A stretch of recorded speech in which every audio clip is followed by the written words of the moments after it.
What would you do if your enemy, the one you were taught to hate, offered you a kindness so simple it shattered your entire world? For Elias Weber, a young soldier from a war-torn Germany, that question wasn't a riddle. It was the beginning of a truth he never saw coming. He had been trained for a bullet upon capture, bracing for the worst as the doors of the transport ship groaned open in New York Harbor. He expected angry shouts and rifle butts. Instead, what met his eyes was a silence so profound it was terrifying. The Statue of Liberty stood against the sky, not as a symbol of freedom, but as a silent, imposing giant. The city behind it wasn't dark and fearful like the cities of home. It blazed with a million lights, a defiant glow that seemed to mock the very idea of a world at war. The journey inland began not in a cramped, filthy cattle car, but on a train with clean wooden benches and windows open to the summer air. Elias pressed his face to the glass, watching a country unfold that his leaders had promised was weak and collapsing. But where was the weakness? He saw endless lines of freight trains passing them, laden with so much coal and steel that a single train could have powered his entire hometown for a month. He saw factory smokestacks painting the sky not with the smoke of bombs, but with the smoke of relentless production. An older soldier next to him, a veteran of 2 wars, just shook his head and whispered, "If this is a nation on its knees, then we have been fed nothing but lies." They traveled for what felt like an eternity, crossing a land so vast and untouched by conflict, it felt like another planet. When they finally disembarked in a small town, the locals didn't greet them with stones or curses. They just watched. A quiet, unnerving curiosity was in their eyes. Children pointed, but without malice. Elias saw shop windows overflowing with things he hadn't seen in years. Piles of fresh fruit, shoes that weren't worn down to the sole, clothes that weren't patched and repatched. He thought of his mother queuing for hours for a small ration of bread and felt a sharp, confusing ache in his chest. Everything here was calm. Everything was plentiful.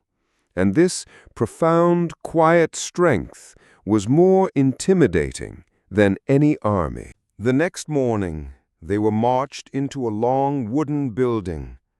The smell that hit them was overwhelming, not of disinfectant or decay, but of roasted meat and baking bread.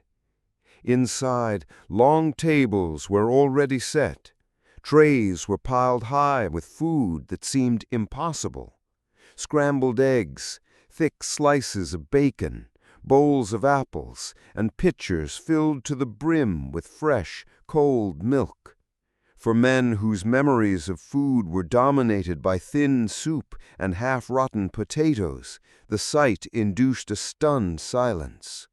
Elias stared at a single pitcher of milk, thinking it contained more than his entire street had seen in a year.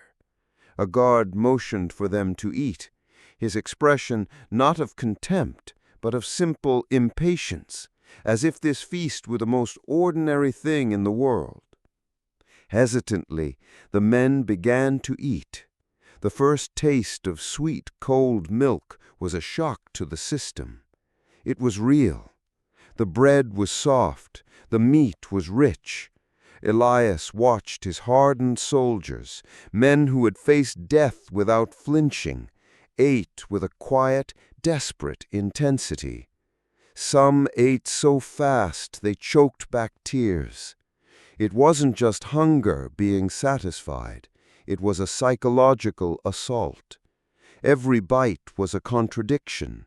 Every swallow was a testament to the enemy's unimaginable strength. A man next to Elias, a former schoolteacher named Klaus, whispered, his voice thick with emotion, "My children, they drink watered-down broth, and here their father, a prisoner, dines like a king." But the assault on their senses wasn't over. After the meal, guards walked down the aisles with open cartons of American cigarettes. Lucky Strikes. They handed them out freely, one pack to every man. In North Africa, a single cigarette was a treasure to be bartered for, to be savored for an hour. Here they were being given away like scrap paper. A young soldier lit one, took a deep drag, and began to cough, his shoulders shaking not from the smoke, but from the sheer crushing weight of this casual display of wealth. That night the barracks were thick with smoke, but it was a different kind of smoke. It didn't carry the bitterness of desperation, but the heavy scent of undeniable truth. As Elias lay on his bunk, the conversations around him were low and fractured. Some tried to rationalize it. "It's a performance. They're trying to break our will."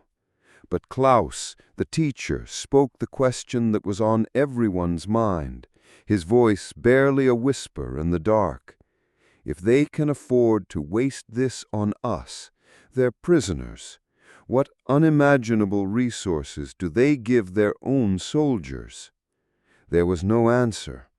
The silence that followed was heavier than any command, filled with the dawning, terrifying realization that the war had perhaps already been lost, not on a battlefield, but in the factories and farms of a nation they had fatally underestimated. They believed the shock was over, but they had not yet seen the world beyond the wire, where the true scale of America's power hummed day and night, waiting to deliver the final blow to their crumbling certainty. Weeks turned into months, and a routine settled over the prisoners. They were assigned to work details on the local farms, a measure to help with the labor shortage caused by the war. For Elias, who grew up in a village where a man's wealth was measured by a few precious acres, the American heartland was an alien landscape. The fields weren't fields, they were oceans of corn and wheat that stretched to the horizon, unbroken by fences or ancient stone walls. They worked on a farm owned by Samuel Miller, a quiet, weathered farmer whose land was so vast Elias initially thought it was a collective state project. The machines were the jarring sight. Giant green tractors roared to life with the turn of a key, pulling plows that did the work of 20 men in a single pass. Back home, a stubborn horse and a simple plow were the pinnacle of farming technology. Here, one man commanded the power of 100, harvesting more in a single afternoon than Elias's entire village could in a season. The prisoners worked under the watchful eyes of the guards, but Samuel Miller treated them not as the enemy, but simply as men. He didn't speak much, but his actions spoke a language they all understood. At midday, his wife Sarah would bring out buckets of fresh milk and sandwiches with thick cuts of meat. She would set them down and watch from a distance, her expression not one of fear, but of a kind of weary sympathy. The prisoners would drink the cold milk greedily, the silence of the vast fields broken only by the hum of the tractor engine. Elias watched the farmers' children playing near the barn, their laughter carrying on the wind. They weren't afraid. They looked at the German uniforms with a child's simple curiosity. This simple, peaceful normality was more unsettling than any threat. Propaganda had painted a picture of a decadent, chaotic society. The reality was this: a quiet, unshakable strength rooted in the very soil they stood on. The first bite of food was a revelation. It tasted of home, of a life before the war had stripped everything of its flavor and warmth. Conversation was slow and broken, a mix of simple English and German, bridged by gestures and smiles. Samuel asked about their families, their villages. Klaus pulled out a worn photograph of his wife and 2 daughters. Sarah leaned in to look, her eyes filled with a genuine warmth that transcended language and uniform. She pointed to her own children and said their names, then pointed to Klaus's daughters in the photo, a silent acknowledgement of their shared humanity. There was no talk of the war, no mention of victory or defeat. There was only the clinking of forks, the quiet murmur of conversation, and the slow, steady rhythm of a family meal. It was the pie that finally broke Elias.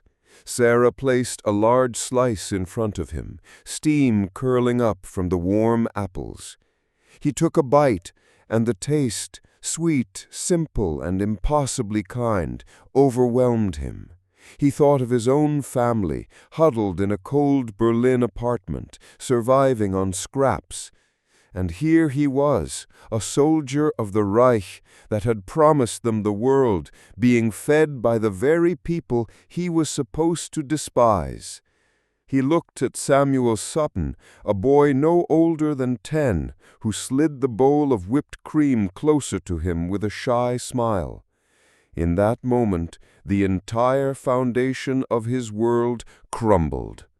The propaganda, the speeches, the hatred, it all turned to dust. These weren't the monsters he had been warned about. They were a family, and their quiet generosity was a weapon more powerful than any tank or bomber. Walking back to the camp under a sky full of stars, the 5 men were silent. The food in their stomachs was a warm, heavy weight, but the truth in their minds was heavier still. They had seen America's power in its factories and its fields, but they had felt its true strength at a farmer's dinner table. Back in the barracks, Elias lay awake, the image of the Miller family burned into his memory. He finally understood. The Reich hadn't been feeding them bread. It had been feeding them lies. Strength wasn't found in cruelty or conquest. It was found in the ability to light up a city in the middle of a war, to harvest enough food to feed the world, and to have enough left over to offer a slice of pie to your enemy. It was a lesson he would carry with him for the rest of his life, a truth learned not on a battlefield, but in the quiet heart of a country he had once set out to destroy.